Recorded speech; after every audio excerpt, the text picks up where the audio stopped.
Hello, everybody. Welcome to weekly recap show for the GT3 Sprint Championship presented by Broken Wing Racing League. This weekend, we were at the Nurburgring GP circuit in Germany. Here, um, we had an interesting race. A little bit of chaos, some kind of straight line stuff, and then yeah, it was we had a good time. This is our becoming a weekly occurrence at the end of practice. A bunch of dorks get out and just start doing sitting at the end of T1 and flashing their lights. It's become a common occurrence. It's pretty funny. Everyone seems to have a good time with it.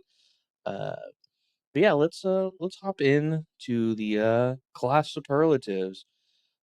The Trey Mistak Hard Charger Award once again goes to Chris Stewart. I believe he is now going to be added to the Trey Mistak group of he's doing last to first challenges, so we might try to bump him as well because he's winning it every week.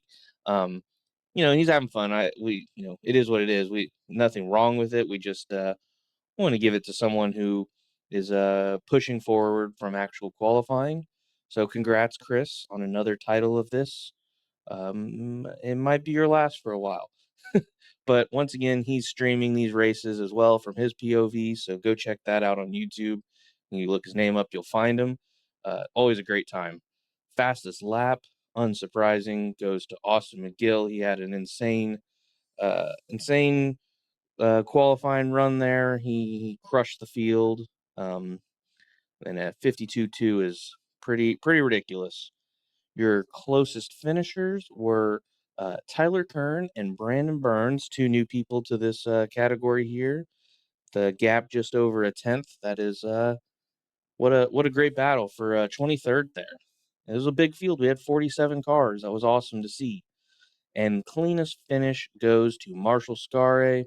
It says 0. I believe he had 2 incidents, but still, with the crash fest, as you can see in T1 from Chris's view there, and just being an off-track Palooza track, that is quite an impressive run.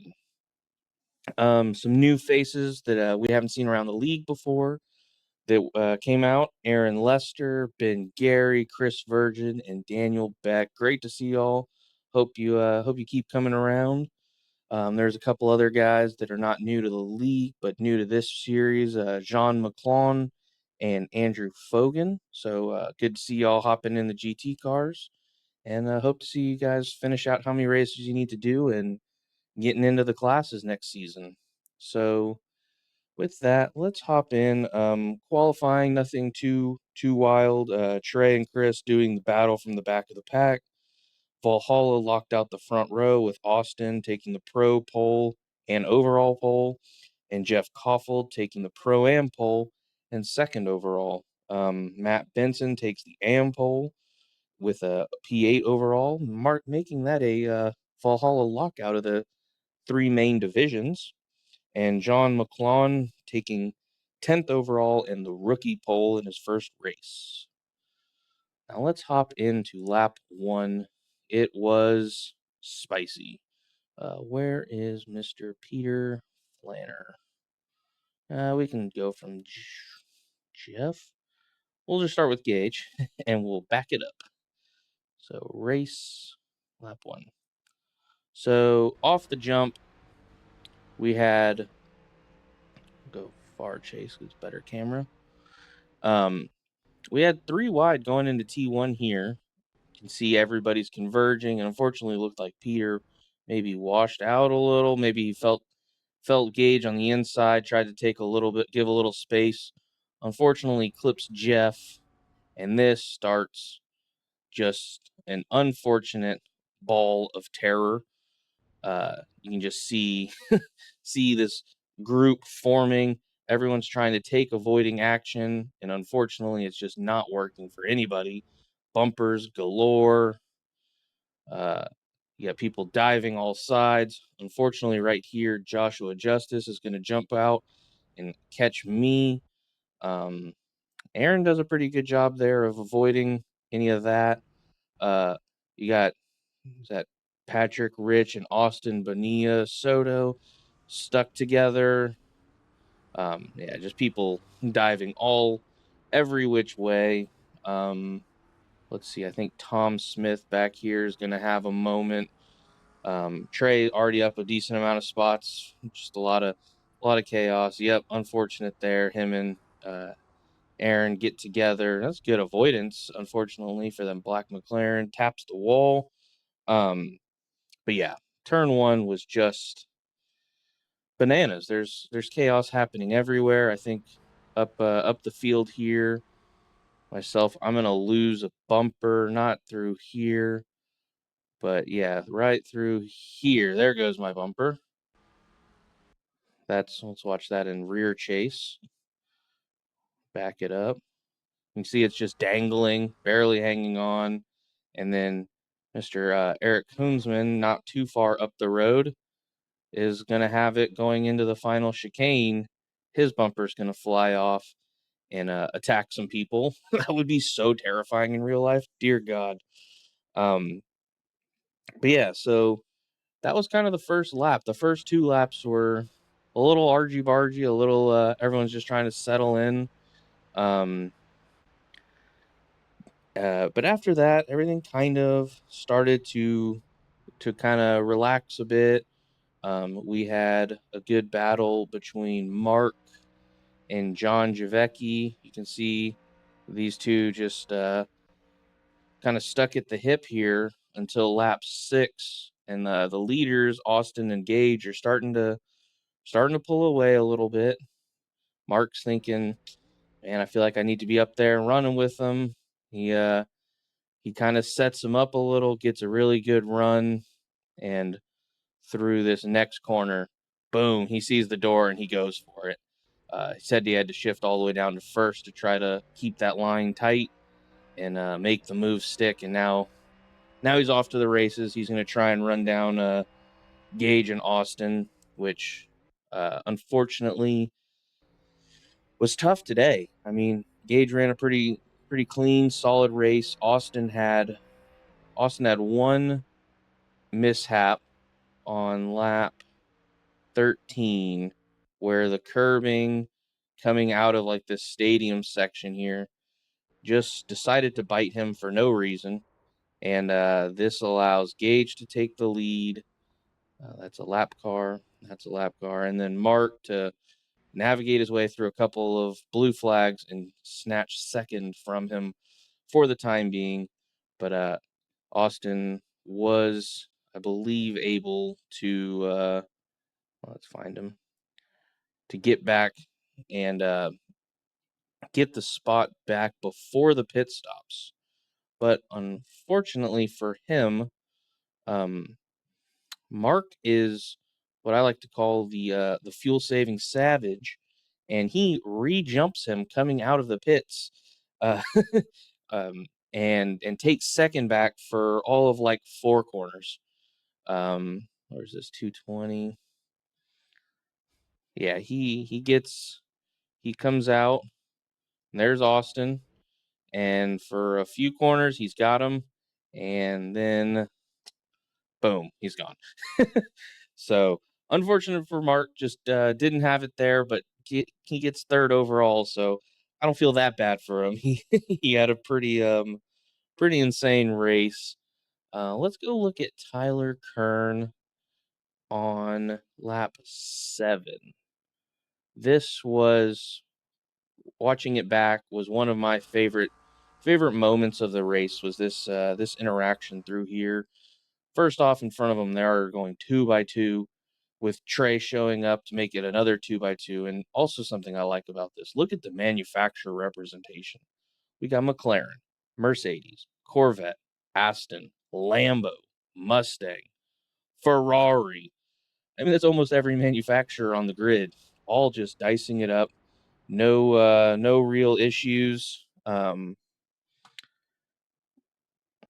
Yeah, no like BOP issues here. They were all battling it out, and this is the best part of league racing. Just such good, tight battling from just so many different speeds, different levels. Everyone's giving good space, good room. I mean, we're going 2 by 2 through multiple corners in a row, and it's about to very kick off once we get to the Schumacher S. I believe we have 3 wide here. We're gonna hop on board with Angel because he's gonna pass like 4 cars through this section right after the Schumacher S here. Look at, I mean, just a ball of cars, 3 wide, almost another 3 wide. And Angel gets a crazy good run and sends it up the middle inside, super clean. No bad maneuvers from anybody. He gets like 4 spots there. That's I mean, that's wild. That's one of those moments in racing that you just kind of dream of. Uh, just like you see the C part and you're just so locked in. That's awesome. That is what like the best of racing is, and I think that's what one of the big reasons of joining this league is this happens all the time. There's just such good clean racing from people. So that was great. Awesome stuff. We're gonna let's see, other couple small notes. Me and Craig had a fuel saving war. I think we both had some compromised cars from damage and barely made it to the end for like 35th. So let's jump into our winners. We have your pro and overall winner, Gage Himes, from 5th, ends up 1st. Great race from him. He just was super consistent and solid, had no real incidents, and that got him the win. Chris Chitterling putting together a hell of a second half, another Pro-Am win. Started 9th, ended 4th. Matt Benson takes another AM win. I believe that's a 3rd in a row, if I'm not mistaken. Um, Started 8th, ended 13th. And then your rookie winner in his first race, Jean McClone, with started 10th and ended 8th. So, or no, 7th. My bad. Did not mean to short you there. So great race from all of our winners. Um, let's do a quick run through the points. Austin has taken the overall lead, I believe, from Ryan and from Gage. Let's see who's the battle for the half is pretty tight. 50 points separates Austin and Gage. Unfortunately for Otis, he is a little bit off there. I think he had a couple of rough races to start. But yeah, so it looks like the battle for the half is quite on between Gage and Austin. Hold on. Let us not be dumb. 150. Oh, now you can see what I'm saying. These words have meanings. But yeah, so the overall battle is 30 points between Austin and Gage, and then the half battle is 50 between Austin and Gage. So got a really tight battle on our hands there. Pro Am, Jeff still has a commanding lead on the overall. Chris Chitterling is really pushing in a run to try to overtake Marshall for 2nd in the overall. But with another win, he has got himself a decent lead for this second half championship. He is about 40 points or so up on Jeff. So next week could definitely decide the half, but Jeff has the overall locked up, wrapped in a nice little bow. Now for the AMs, we have Jake Daly with a 300 point lead on Aiden Gortz for the overall. Matt Benson, I believe. No, this is Eric has an outside chance. Really, second place is going to come down to everyone but Jackson. So Aiden, Seth, Eric, and Benson all have a legitimate claim for second place in the overall. Like I said, I think Jake's got the overall pretty tied up, but this second half is as tight as could be. Actually, no, it is not. Matt's got a solid lead. This group from what is this? Like down here. Hold on. let's say here to here. That is Jake down to Tom Smith. Everyone in here is really tight for the for third and fourth in this overall. So yeah, that's exciting stuff. But yeah, I think I believe there's almost no way Jake Daly doesn't win this title. So congrats to your probable AM champion, Jake Daly. Let's see. Joshua D has as well a commanding lead, could not show up and still take the rookie title. But he does have a little bit of pressure here in the season from Max Klein. Only about 100 points separate the two of them. So this second half, definitely not over. But the overall, definitely over. As we hop into the teams, Valhalla still has pretty commanding lead over Austin. Is that Austin Squared? Yeah, so Austin Squared uh, in second, Valhalla, Gage, and Jeff. My initial prediction for champion has a commanding lead, and I think your top three are probably set. It'll be I think it would take a near act of Congress to change that. As we hop into the car points, let us filter. Nope. A to Z, Forest. A to Z. Mustang GT3 has the lead, not a massive lead, only 30 points a driver over the McLaren, which we have just been charging. Thank you, Trey. You have really brought that around with a slight 5-point lead over the Porsche. Who would have thought Porsche would be up this high? But good for them. And looky there, we finally have some Lambo coverage. They are in last in points per driver and overall points, but they are there. And the big outlier, probably Ferrari, with a decent amount, probably the second most points, but in fourth.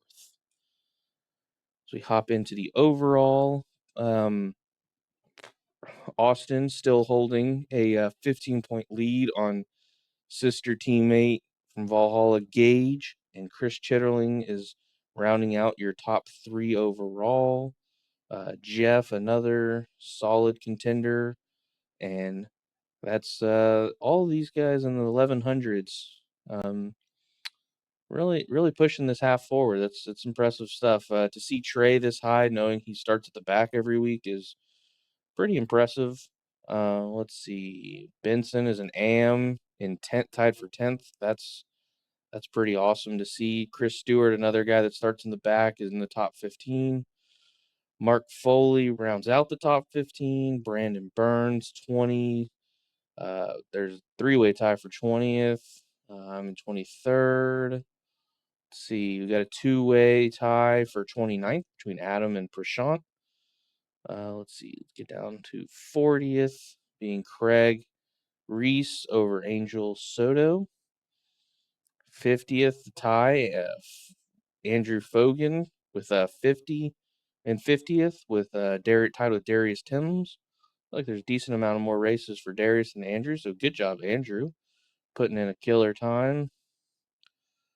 Tied for 59th, newcomer Chris Virgin, another at least one-time racer, Shane Hambrick. And then a lot of names that haven't raced this season, this half. And the overall, Gage still with a commanding 90-point lead on teammate Jeff Koffold. Ryan Otis worked his way back up. He's only 5 back of Jeff in the overall. Austin and John round out your top 5. John's one of those names. I feel like we never talk about him, but we should talk about him more. I feel like he's just always there, always consistent. Not the flashiest, not usually winning, but not also really having the bad race. I think that needs to get talked about more. See, Jablonski rounding out your top 10. Eric Koonsman and I rounding out your top 20. Andrew Frank in the 30th. Angel in 40th. Zaborowski Jr. 50th. Charles Whedon in 60th. Gabriel Bryan in 70th. Wesley Bryce to Devin or Michael Chote and Wesley in 79th. Seba in 90th. And Ken Poulin rounding out people who have scored points this season. So that is the current standings. With one race to go, I mean, there's 300 points on the line. So if someone doesn't show up, that could be a lot depending on the drops and whatnot. But yeah. So we got one more race left in this season. It is this Sunday at Magello. It should be an exciting one. I think there's some titles on the line. Pro title is definitely on the line. The second half overall definitely on the line. Um, it would take Gage not showing up for the overall to be on the line probably. But yeah, so that'll be fun. Excited for that. Unfortunately, I will not be here. I'll be at Disney with my fiance and some of my family. We're going to be there for a few days, so I'll be missing the race. And unless we get someone else to take over for the week, the review show will not come out until Thursday of next week. And it's week 13, so we'll need some end of the week content anyways. But yeah, so that is the current plan. Tomorrow night we have Broken Wing Endurance Championship, GTPs, GT3s, the finale at Spa at night. That should be an awesome one. You don't have to have done all the season to jump in. Just hop in. Should be a great run. Would love a bunch of GT3s and GTPs filling that grid out. That's a riot of a track. And then Wednesday we got ARCA. Thursdays V's and Rays. Nothing yet on Friday. So yeah, that's the current schedule. Hope everyone's has a great week, and we will see you probably Wednesday and then next week. Bye.